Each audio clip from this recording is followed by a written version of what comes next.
فرمان حضرت علی رضی اللہ تعالی عنہ ہے، جانور میں خواہش اور فرشتوں میں عقل ہوتی ہے، مگر انسان میں دونوں ہوتی ہے۔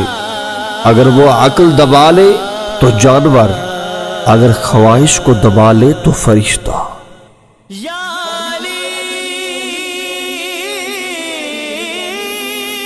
حضرت علی رضی اللہ تعالی عنہ کا فرمان ہے، اللہ تعالی کے نزدیک کسی انسان کی عزت جتنی زیادہ ہوتی جاتی ہے،